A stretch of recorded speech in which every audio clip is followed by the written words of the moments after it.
Welcome to another edition of Heart to Heart. My name is Elmira. I am your host. On this show, we share stories of breakthrough. Our guest today, Takenya Freeney. She is a classically trained public speaking coach. I called her like she helps you with vocal release. The topic is why powerful women still shrink, how to finally speak freely. I can say personally, I'm an artist, and years ago, and I'm still working on this too. Years ago, I didn't really know my voice. I would listen to other people sing or what my bandmate wanted me to do and all of this. And I would say I would consider myself a powerful woman at that time and currently too. It can be a challenge to own your voice and to use your voice and to say exactly what you want to say in those critical times, because in relationships we talk a lot about relationships.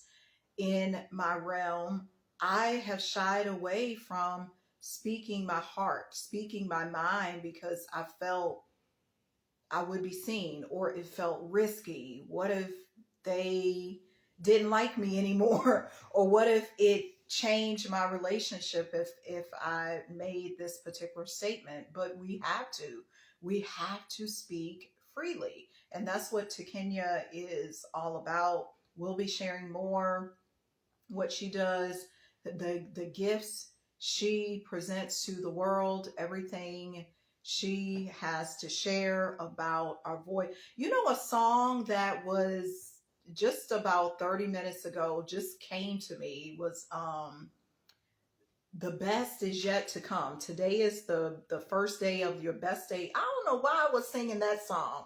I was like, today is the first day of Donald Lawrence. I think that's him. But I was just singing that as I was getting ready in the mirror today. But it is. Today is the first day of the best days of your life.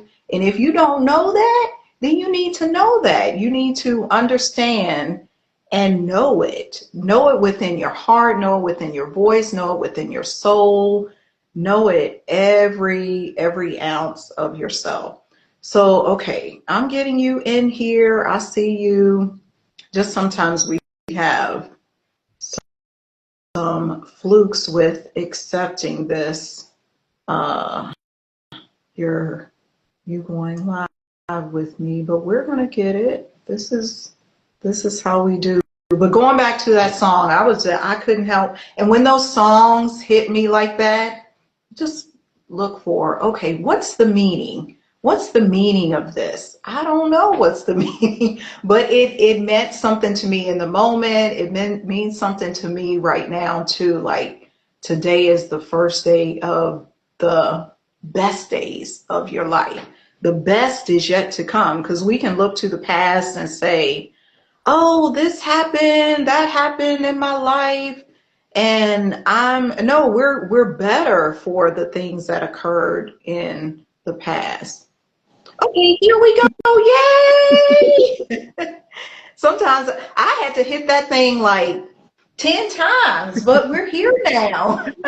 How are you I'm today? doing well. How are you? Well, I'm good. I told you, I was telling everybody the song that was The on my best heart. Yeah, is that? is yet to come. The best. Okay. Dun, dun, dun, dun, dun. I Today know is you can the play that. first day of the best state of your Oh, life. Lord, I life. don't know. Yes. I don't know if you knew this about me, but I've been playing in churches since I was 15. So yeah, I know I that song. knew that. That's why I said I know you can actually play it. Like you Oh yeah, have played it. So a time or two. yeah, Here it you is. said just a time or two. Well, tell me. So you of course are classically trained. You've played it and sung in the church. What just for with that particular? just with that particular upbringing, what did you notice was something pertinent about the voice? Like, why are we even, just from a spiritual perspective, personal perspective, why do we do this? Why do we sing at church? Why do we even want to get on stage and sing? What's so special about our voice? There is a collective joining that takes place. Literally, it's in the frequencies. Our brains as humans are hardwired to be joined together. And music is a way where through ritual, and when I say ritual, I'm not talking about like we're sacrificing, whatever, but through ritual, because if you've ever taken like a first Sunday, what is it? What's the sacrament? Yes. That's a ritual, you know. We want to be joined together, and music is a unifier that does that. This is something that is universal across all cultures, all denominations, all gatherings. There is some element of music to us joining together. When musicians are playing together, when musicians are singing together, when people are singing together, our brain patterns sync up. They lock in and they lock up. So it's more than, oh, it's just a song. Oh, it ain't. We're hardwired to want that and seek that out. And so at 15, I had to find a way to make it work. Because again, I'm 15, but I'm in charge of all the music for church, like all of it, from the rooter to the tutor, from the ushers coming in, from the choir marching in to the ushers taking up, like all of it, all of it. That's a lot. And that I was only in the choir, so I know I watch you and your type, the musician, the musical director. That's what you were doing. literally conducting with my head because I'm playing and I'm singing. Like, okay, all right, no, take it back, like just all kinds of pandemonium ensuing, and then again being in a position where you're supposed to tell people what to do, but it's your aunt who's your senior, or you're telling somebody what to do and it's your uncle or it's your cousin, and then you have your grandmother in her second row pew in her seat judging you by how fast you can pick up the song that they never shared with you, but it's Sunday and it's time to go. Oh, we singing that. Let me hurry up and learn how to play this song. Literally building the plane as you're flying. Let me hurry up and learn how to play this song while y'all are singing it.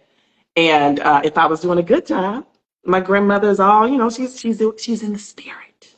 Thank you, Lord. But if I was messing up, she'd be like, help her, Lord. I'm like, wait a minute, hold on, lady.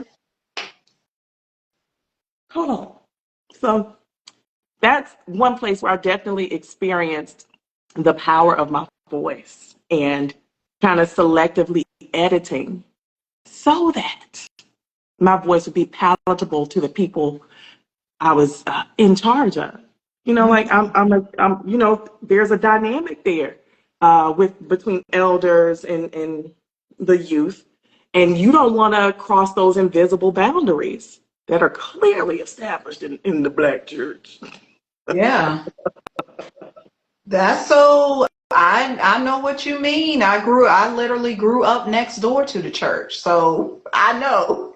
Was in the choir, all the things. So your grandmother, you spoke about your grandmother, and she would give you advice, criticism, accolades, whatever. Would you consider her, because this is the topic, why powerful women still shrink? Would you consider your grandmother a powerful woman? Oh, absolutely. Absolutely. We didn't move unless she said. And the counter to that was my grandfather, her husband. He was a man of few words, and when he did speak, it was something that you better pay attention to. So it's like they were these they balanced each other out. But my grandmother always talking, vibrant, lively, life of the party. I mean, this woman she had to be in her late 60s, close to her beginning 70s, flew to my college graduation made me feel like I was the most special grandchild ever. Because she came to Wow. see me. But yeah. That's amazing. So she's definitely a dynamic woman, had an impact on you. What did she show? Because we're talking about like why a powerful woman may still shrink and not use her voice freely. What are the elements that make a powerful woman shrink? Like, what is it, something in her past? Is it something society is saying? Woo. So I want to start by letting that woman know that just because you shrink doesn't mean that you're weak. You know, um, that's not weakness. I feel like that's your nervous system showing up to kind of keep you covered and protected. And your nervous system is smart, but your the way you shrink your voice is something that has been learned, and it's a conditioning to keep you protected. And so I think oftentimes women will shrink themselves publicly because we've been conditioned that way. There's these dynamic roles that have been carved out by society that we're supposed to stay in. Um, you know, a you expect a certain level of sweetness in the delivery. You expect a certain level of gentleness in someone speaking with you.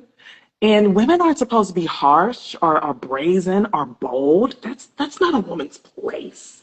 Women are supposed to be what is it? Uh, what's that little saying, man? Like, Demure, yeah, we got that demure, recent word, demure. demure. But Yeah. if women are supposed to be demure, then what is Millie Jackson doing, or what was she doing?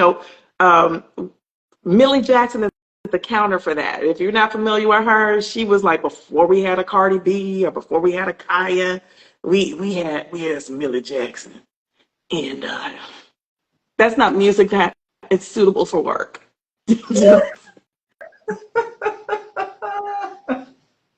Millie Jackson's a pioneer in that area of a woman not staying in her place. She took up the space and said all the things that happened between two people Mm. and put it to a beat.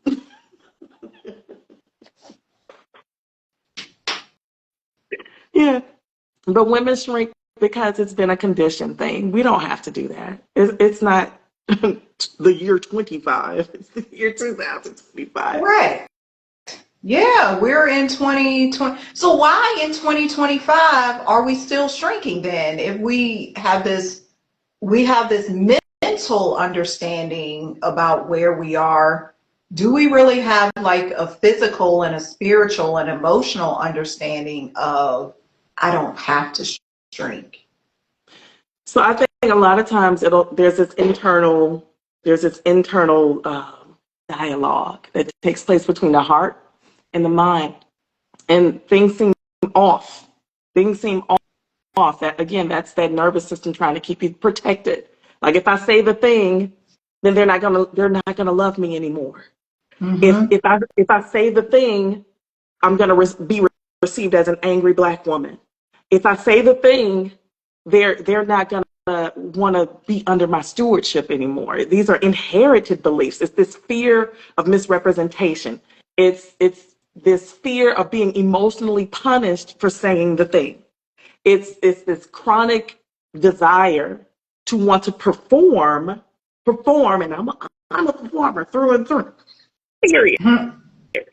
It's this chronic desire to be in performance mode when you don't have to perform. You don't have to. You can still be confident and still on the inside. You can be confident on the outside, and on the inside you're feeling unsafe. But your voice isn't broken. It's just been rehearsed to stay in this survival mode. And we're not doing that anymore. That's true. We don't have to do that anymore. What would you say is like your personal experience with this? Like not silencing your voice or saying, okay, yeah, maybe it have been rehearsed and that's what I'm accustomed to, but I'm making a shift. I'm changing. I think I have from childhood. I used to get in trouble for wanting to have the last word. No, I'm gonna make my point. Not, not in D. Freeney's house, okay? But I had this innate urge to have to say what I gotta say so that people can hear what I think is of value. So I forgot the question because ADD. Oh, an Oh, I was just example in my life. saying, There. yeah, All right. yeah. So there's been times as an educator, I've been an educator for the better part of 20 plus years, and the kids would ask me questions. I was the elementary music teacher in Dallas for quite some time. And they would ask a question, and I would give them an age appropriate answer. And then next thing you know, I'm having to take the walk of shame to the principal's office to explain, why did you tell fifth grade they don't have to take the state assessment? Because they don't. At that time, they don't. And I gave them more empowering language so that they could arm themselves with the tools so that their parents could be their advocate. So, like, you don't have to do this and have to do that. There's all these have to do's that we don't Yeah. have to do. Who said we had to do it? Where that person at? Where they at? Where they at? It's almost When you going find back to the they said I have to. Yeah. they said, they be saying a whole lot, but they ain't paying my bills, okay? Exactly. Exactly. They not. Like they really aren't. They not. Um, that's one time where me speaking whatever a truth was has gotten me in trouble. In my marriage, I'm twice divorced now, and I am still worthy. In my marriages, I make it sound like I'm Elizabeth Taylor just collecting husbands, but in my marriages, Call them, they're called transformations. That's what one of my mentors, she calls them transformations. She's like, these were my transformations. I'm with it. it's a definite transformation because there's a reclamation of who I've always been or remembering of who I was. It's Hmm. been that, and I'm here for it. But in my marriages, I would edit in order to keep the peace. I'm like, oh, don't say that. I don't want to say Yeah. that. And that gave internal conflict. You feel it in your body. It is something you feel. It's not just a lump in your throat or your stomach sinking. It's not butterfly. There's a feeling connected in your body somewhere.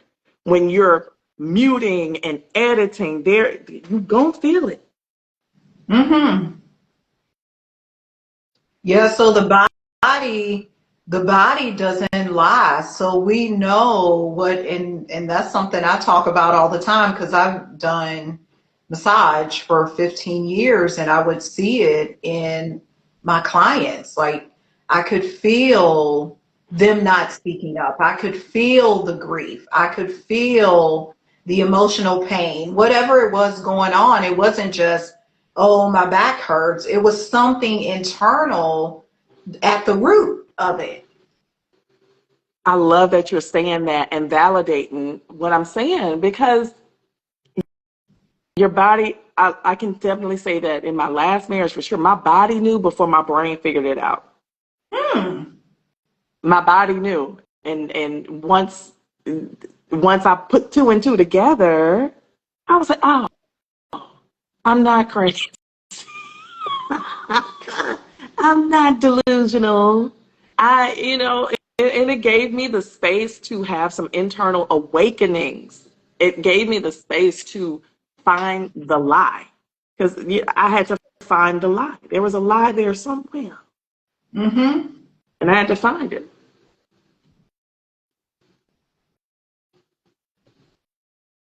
Yeah, it's isn't it funny how our body will speak before we actually know it within our consciousness?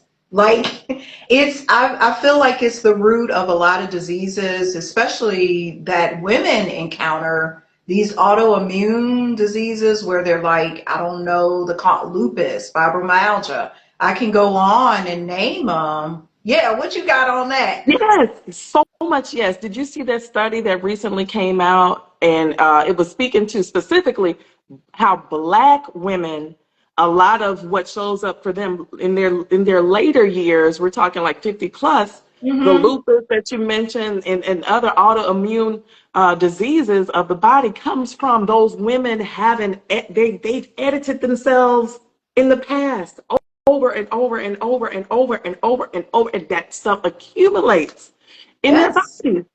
And looking at women of a certain age in that demographic. I'm speaking specifically about women between the ages of like 60 and 75. My mother falls in that category. My mother has lupus, and I can see Really? where in her life she has had to, and again, who said they had to? That was out of survival. Had to edit herself in a lot of different ways because of how society is set up here for Black women specifically. So I can see Mm-hmm. where my mother would, and she's a, yeah, my mama don't, she don't play. She don't play about us. She ain't never played about none of us. But there were situations where she was not the person in control, so to speak, and decisions were being made and judgments were being passed out, and she had to selectively mute.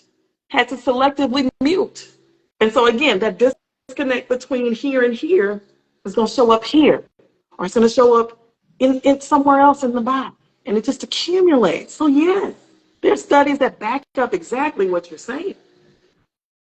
Yeah, yeah. It's like it builds up over time, and it's interesting because right now I'm tutoring massage students, helping them pass their exam. You know about education. You know what it takes to help these students. Like I got adults. But one of the things we were discussing yesterday, a student of mine, was the lymphatic system.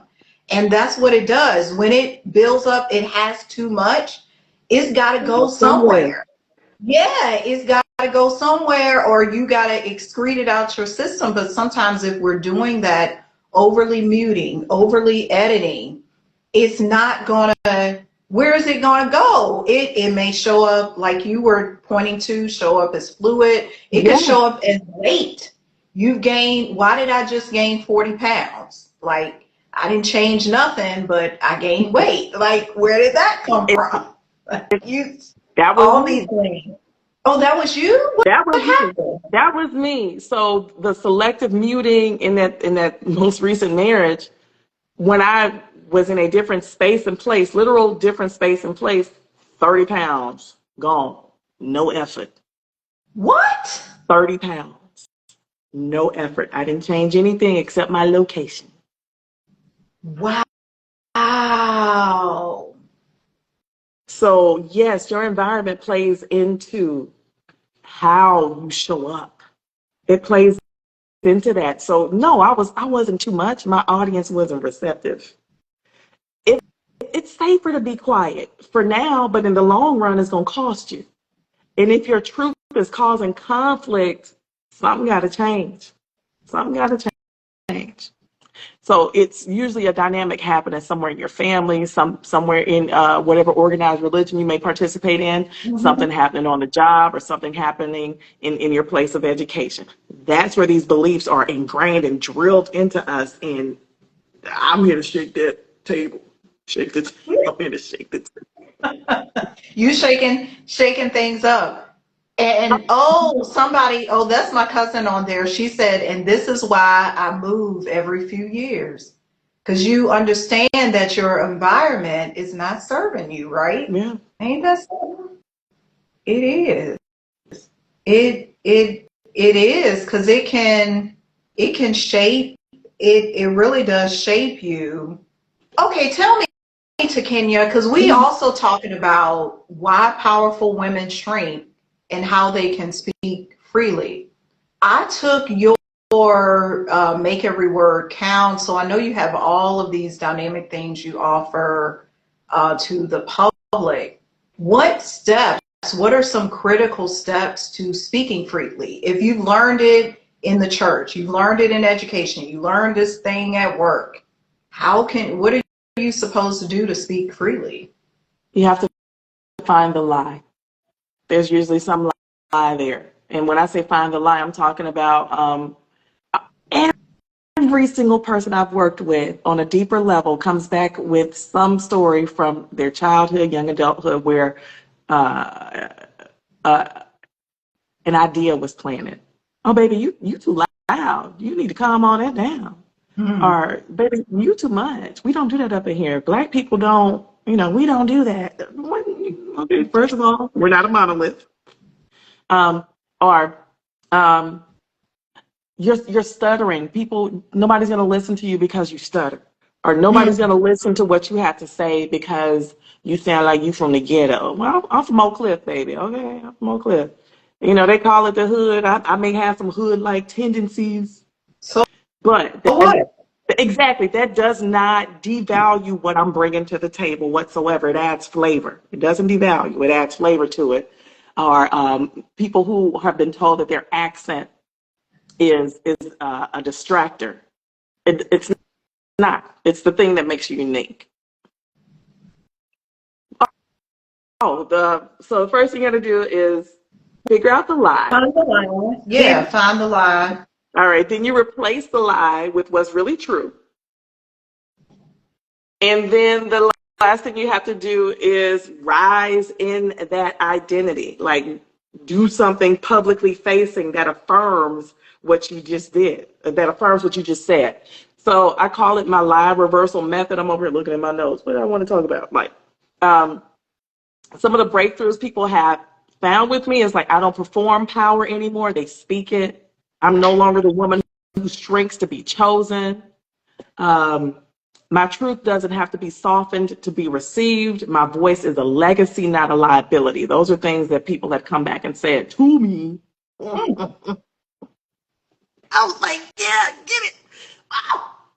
I like that last one. My voice is a legacy, not a liability. Because yeah, We that's yeah, we big. breaking it down. We breaking it down. But the final piece that people get when they work with me on a deeper level is I call it a their signature truth piece, and it's like taking their internal mission, what they're here for, what they came to give the world, and just making it publicly visible. So it may be just like, oh, you went live and you were able to do it Mhm. maybe a little bit uncomfortably, but you were grounded in what you said and you still showed up as your full self, and your nervous system kept you protected, and you're ready to take your purpose to the public because you got something to say and people to affect by what you say. The community changes when we speak up.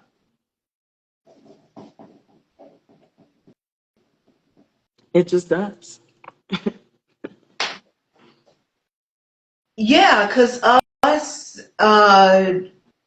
us taking a stance and making it public. This is my new self. This is my renewed. This is actually my authentic self because I was hiding before. Yeah. So now I'm publicizing. I'm getting out there and telling you all, the audience, who I really am right now. You got to make that.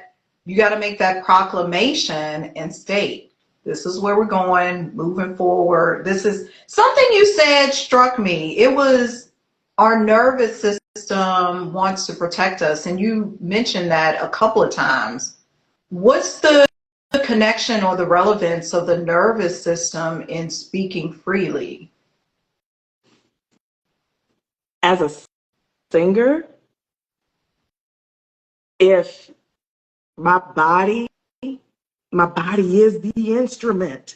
I am the instrument. That's why you see me over here like hydrating like crazy. Because my body's the instrument. And if there are things going on in my world that I'm not properly addressing in a progressive fashion, it will affect how I show up when it's time for me to do my thing as a singer, Now, Mm-hmm. I'm already a performer, and I'm adding to people's special moments or their good time or the passing of a loved one. I'm there for those moments in people's lives.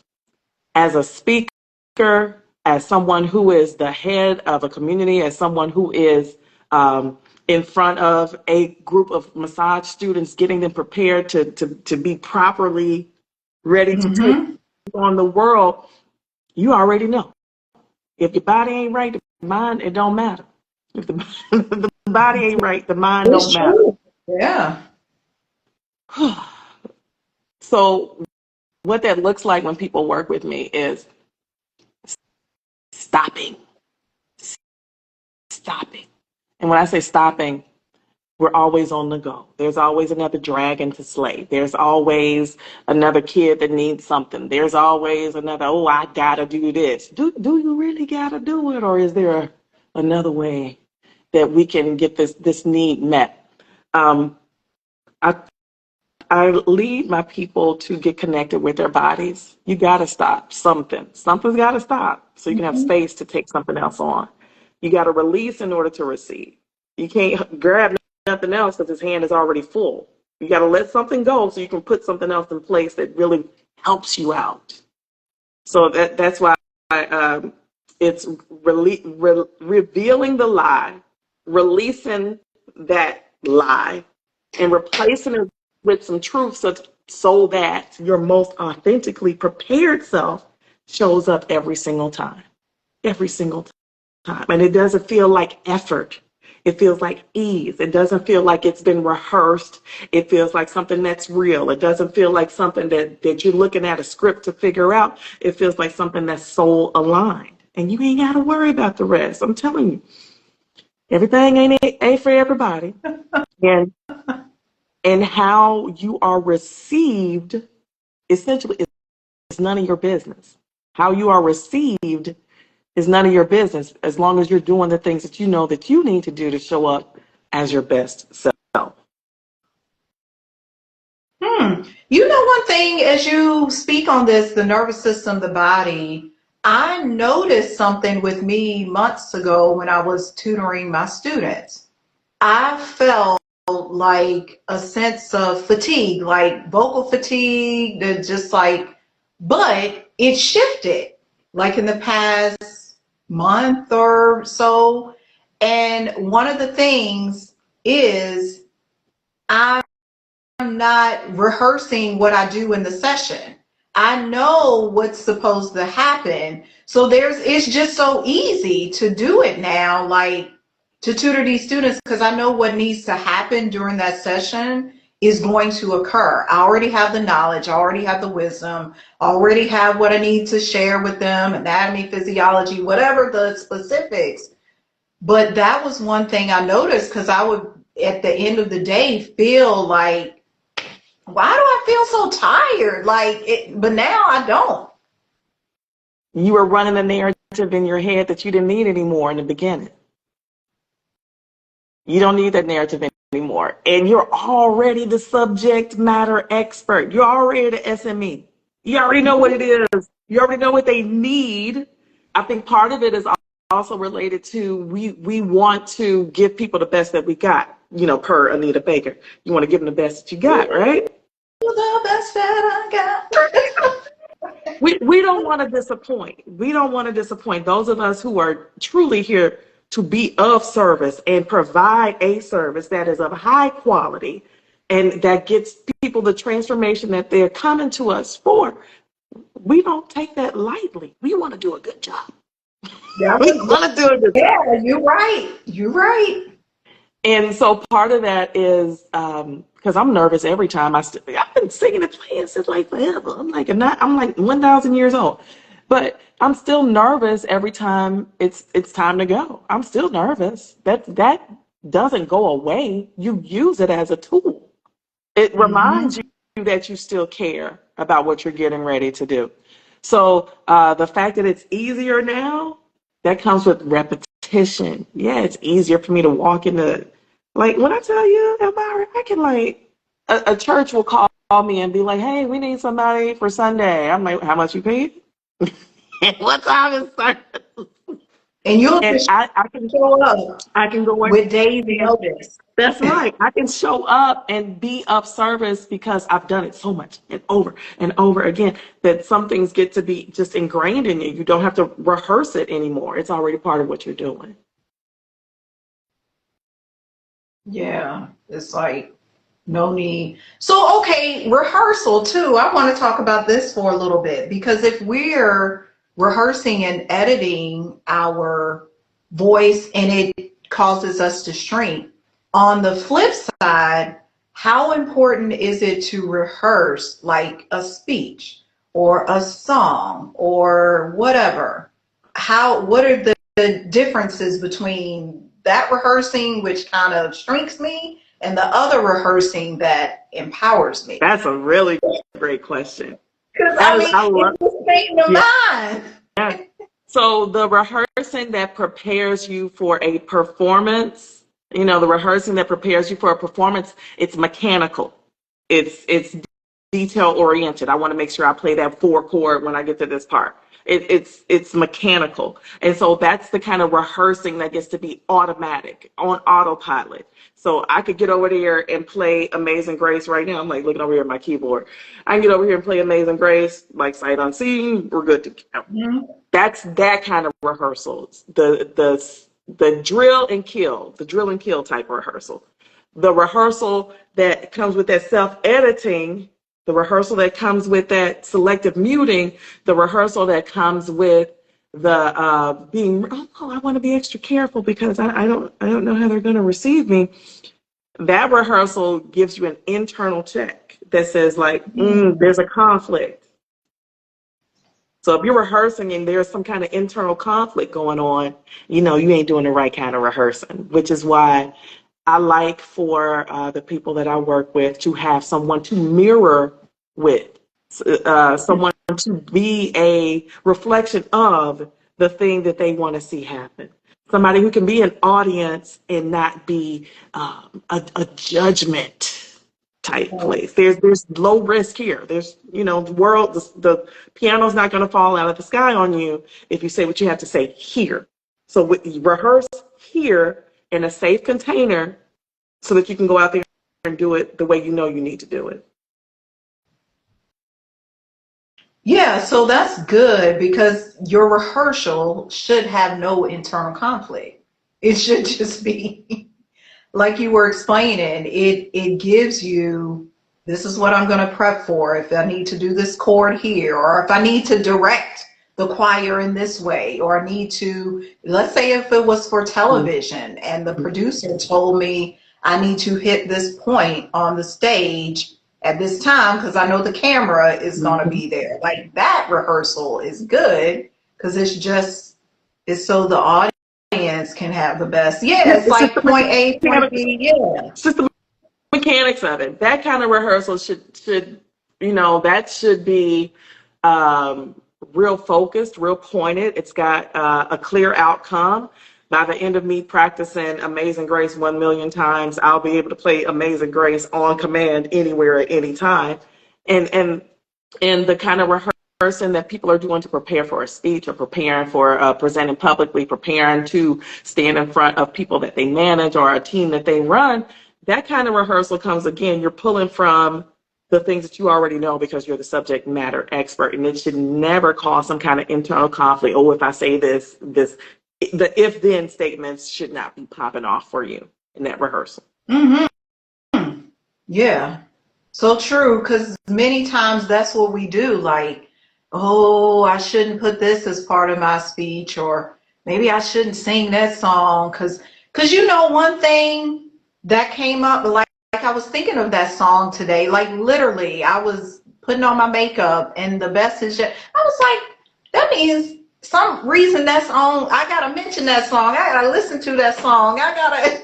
But I could have edited and said, no, that's not the topic for today. So why are you even talking about the best is yet to come, that song? That was real in the moment, something that came to me. So there was no purpose in me editing it because it was for one thing I've seen. If I get an intuition, if it's a song, a statement, a phrase, Yeah. something happens, I'm going to speak on it because it's in the moment. These divine downloads are not just happenstance. That's something that's meant for somebody else to receive, and it's meant for you to be the one to deliver it.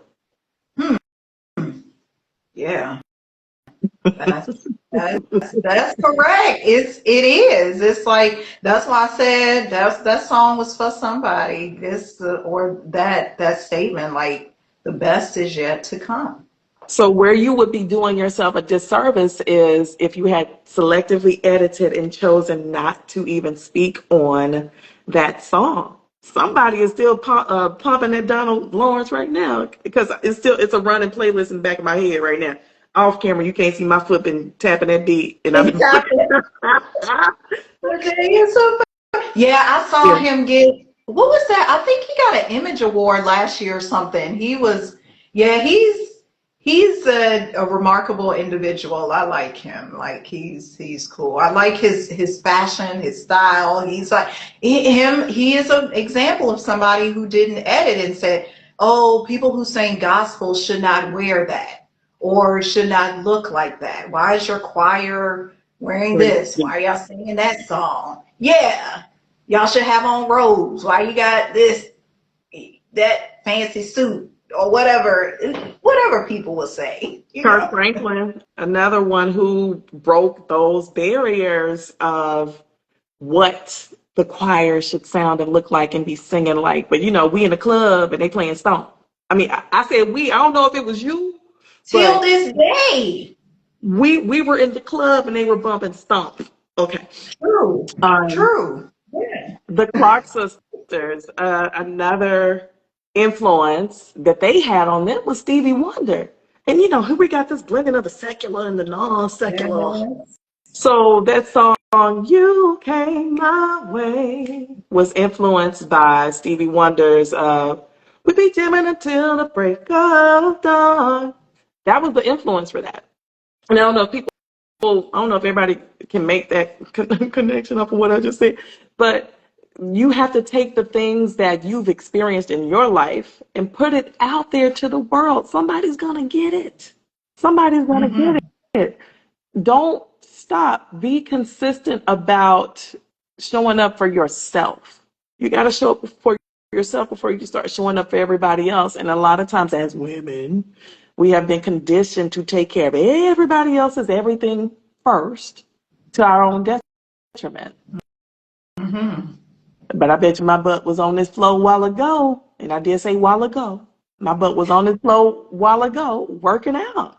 Got my little 20 minutes sweating in. And, Yes. I got it in.